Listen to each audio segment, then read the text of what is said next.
El mínimo irreducible. ¿Cuál es el mínimo irreducible? Bud Muffet. A veces oímos o pensamos que lo simple es lo mismo que lo simplista, sin reconocer que hay ocasiones en las que lo simple es profundo. Y esta es una de las cosas de lo que hablaremos en esta sesión. Recuerdo cuando yo era joven que fui a visitar a mi abuela que estaba agonizando en un hospital.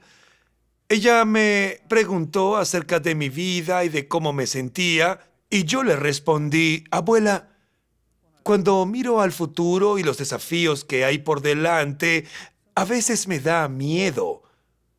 Ella me miró y me dijo una de esas cosas que siempre recuerdas cuando es lo último que una persona te ha dicho antes de morir, y lo recuerdas porque esas palabras impactaron tu vida.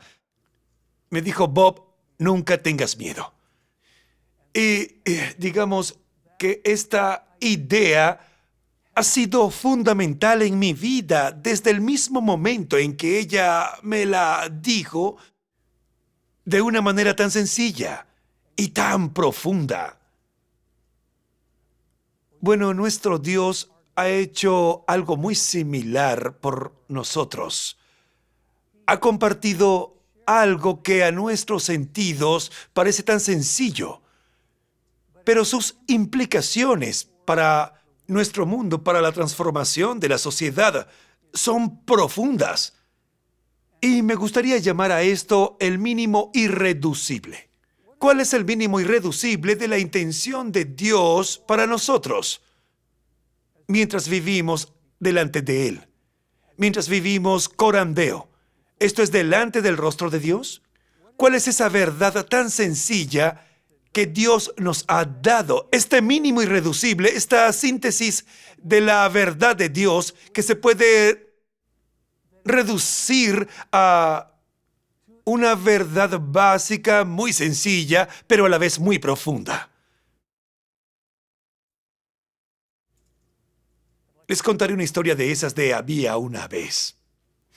Había una vez un pastor de jóvenes que realmente tenía gran pasión por los perdidos de su comunidad. De modo que organizó a sus jóvenes diciéndoles: saben, nuestra iglesia va a celebrar una campaña evangelística y tenemos que lograr que aquellos que no conocen a Jesús vengan a la iglesia para que puedan oír el evangelio. Así que instruyó a los chicos, no tanto para evangelizar, sino para ir de puerta en puerta e invitar a la gente a asistir a una serie de servicios de evangelización que se iban a tener.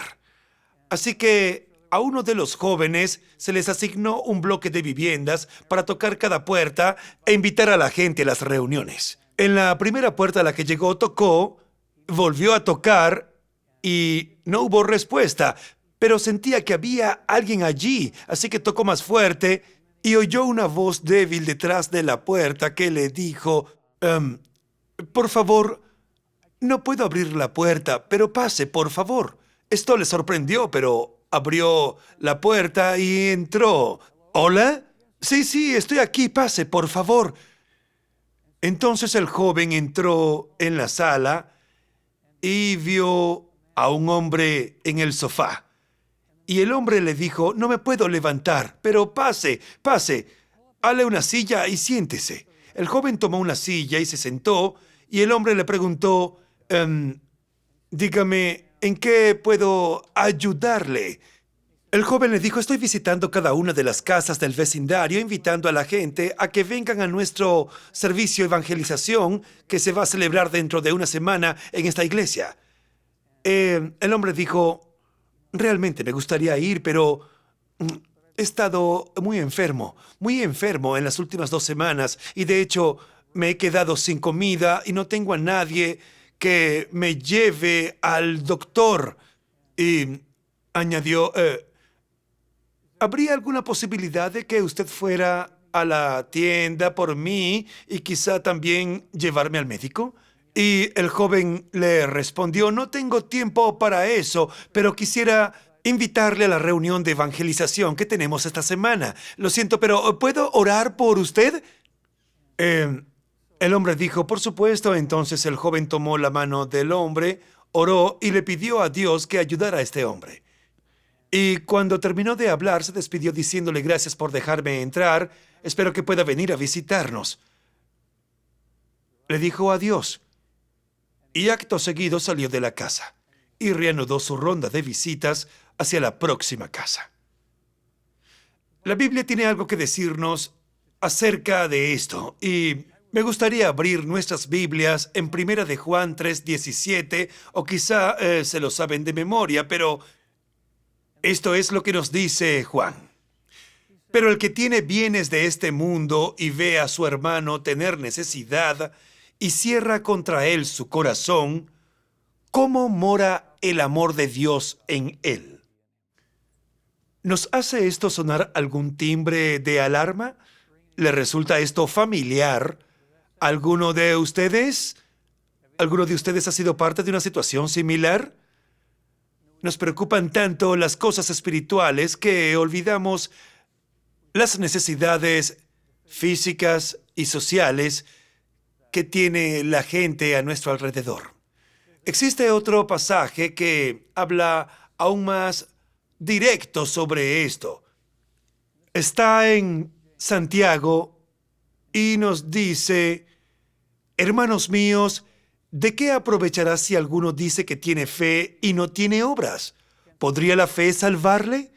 Y si un hermano o una hermana están desnudos y tienen necesidad del mantenimiento de cada día, y algunos de vosotros les dice, id en paz, calentaos y saciaos, pero no les dais las cosas que son necesarias para el cuerpo, ¿de qué aprovechará?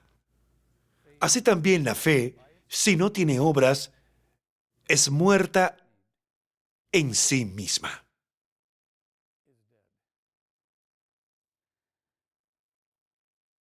Bueno, estos dos pasajes nos guían hacia lo que deseamos comentar. Cuando vemos lo que Dios nos dice y llevándolo a su mínimo irreducible, a su instrucción fundamental para nosotros como seguidores suyos, ¿qué es lo que nos dice Dios? Examinémoslo. Bueno, una de las maneras en que podemos ver esto está en Mateo 22, del 36 a 40, y veámoslo juntos si podemos. Este fue un tiempo muy interesante porque Jesús había estado enseñando en el templo por algún tiempo. Y cuando leemos este pasaje, da la impresión de que Jesús había confundido a los saduceos, pero los fariseos pensaron tal vez podamos tenderle una trampa. Así que uno de los fariseos se acercó a Jesús y le preguntó, oiga, maestro, queriendo, digamos, ponerlo a prueba, ¿cuál es el gran mandamiento en la ley? Jesús le dijo, amarás al Señor, tu Dios, con todo tu corazón y con toda tu alma y con toda tu mente. Este es el primer y más grande mandamiento. Y el segundo es semejante. Amarás a tu prójimo como a ti mismo. De estos dos mandamientos depende toda la ley y los profetas. Interesante. Que toda la ley, todos los profetas se resumen en algo tan sencillo como ama al Señor, tu Dios, con todo tu corazón, con toda tu mente y con toda tu alma. Y ama a tu prójimo como a ti mismo. Esto me recordó lo que mi abuela me dijo. Bob, nunca tengas miedo. Esto fue una especie de resumen de la sabiduría de su vida. Y aquí Jesús nos ofrece toda la sabiduría de la Biblia resumida en su forma más simple, algo que podríamos denominar el mínimo irreducible. Encontramos 6 veces en las Escrituras donde ambos, Pablo y Jesús, resumen lo que solemos llamar el gran mandamiento. Y quisiera que veamos dos de estos pasajes. El primero, Mateo 22, 36 y 40, que lo acabamos de leer. Y es interesante que en este pasaje Jesús menciona dos mandamientos como parte del gran mandamiento, de modo que el gran mandamiento se compone de dos partes: amar a Dios y amar al prójimo. Pero recuerden que el gran mandamiento es resumido 6 veces en el Nuevo Testamento. Pero, ¿cómo haríamos si tuviéramos que resumir aún más estos dos mandamientos? ¿Cómo es que lo haría Jesús? Les diré cómo lo hizo. Vayamos a Mateo 7:12, donde Él lo dice resumido. Amarás a tu prójimo. Pero espera un momento, Jesús acaba de decir en Mateo 22 que el gran mandamiento está resumido y que su parte principal es ama a Dios. Pero cuando el propio Jesús reduce el gran mandamiento a su mínimo irreducible, no escoge la parte principal, sino la más pequeña, la parte secundaria. Ama a tu prójimo. Y es interesante que Pablo hace exactamente lo mismo. En varias ocasiones Pablo se refiere a la ley y a los profetas como amar a Dios y amar al prójimo. Pero cuando Pablo lo reduce a su mínimo irreducible, hace lo mismo que Jesús hizo. Lo resume como amar a tu prójimo. Esto es realmente interesante. ¿Cómo es posible? Bueno, lo que vemos es que Jesús está diciendo que no podemos realmente amar a Dios si no estamos demostrando nuestro amor a Dios amando a nuestro prójimo. Para mí, uno de los pasajes más interesantes se encuentra en Lucas capítulo 10. Es la parábola del gran samaritano. No del gran samaritano, sino del buen samaritano, aunque él realmente fuera grande, de acuerdo con lo que Jesús acaba de definir. Bueno, ya conocen la historia, no tengo que repetirla. Este hombre volvía de Jerusalén a Jericó y por el camino los ladrones le robaron, los que le robaron lo golpearon y tal vez le dejaron por muerto. Permítanme contextualizar un poco esta parábola. Un pastor evangélico viene por el camino y ve al hombre junto a la carretera, pero él va para una reunión de diáconos y realmente no puede retrasarse. Asume que otras personas pues pasarán por allí y tiene que llegar a esa reunión como sea, de modo que sigue de largo. Y luego uno de los diáconos que va para la misma reunión ve al mismo individuo ensangrentado, muy golpeado, pero no tiene tiempo para ayudarle porque tiene que asistir a la misma reunión. Así que también pasa de largo y deja al hombre en la carretera. Luego se acerca un inconverso, quien es un hombre de negocios, y ve la tragedia.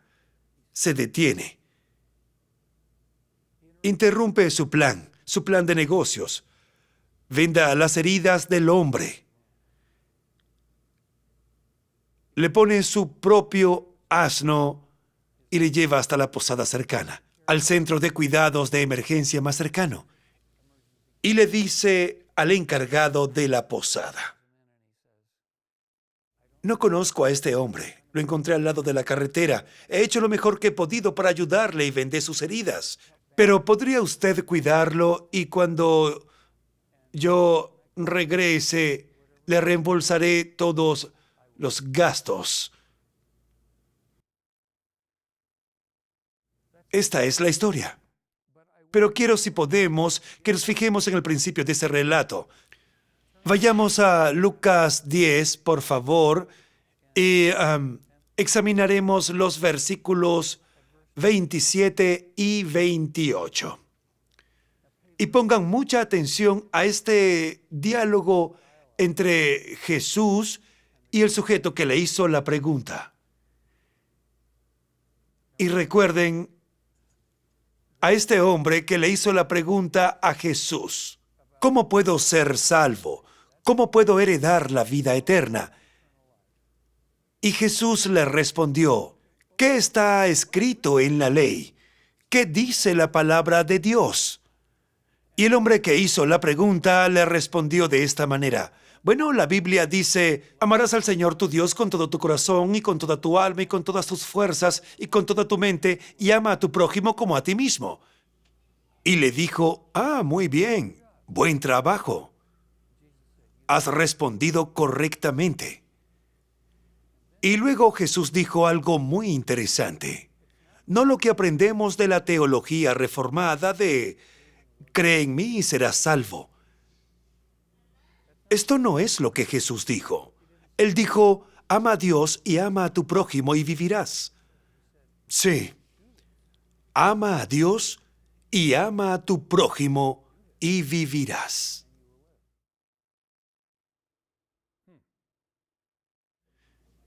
Y luego, queriendo excusarse a sí mismo, el fariseo que hizo esta pregunta dijo: sí, pero ¿quién es mi prójimo? Y es entonces que Jesús cuenta la historia del buen samaritano. Ahora veamos el final de esta historia. Jesús le pregunta al hombre: ¿cuál de estos tres piensas que demostró ser el prójimo del que cayó en manos de los ladrones? ¿Cuál? ¿El pastor? ¿El diácono? ¿O el inconverso? Y el experto de la ley respondió: el que tuvo misericordia de él. Y Jesús le dijo: escucha esto, es muy importante. Él le dijo: ve y haz lo mismo. La parábola del buen samaritano se sitúa en el contexto de estos dos mandamientos de Jesús al experto en la ley, el hombre que debía saberlo. Y lo que enmarca la parábola del buen samaritano es esto: vayan y hagan. Si tú amas a Dios, tienes que demostrarlo amando a tu prójimo. Haz lo que hizo el inconverso. Haz lo que Dios te ha mandado que hagas. Amen a su prójimo, porque al amar al prójimo demuestran que creen en mí y es como demuestran que aman a Dios.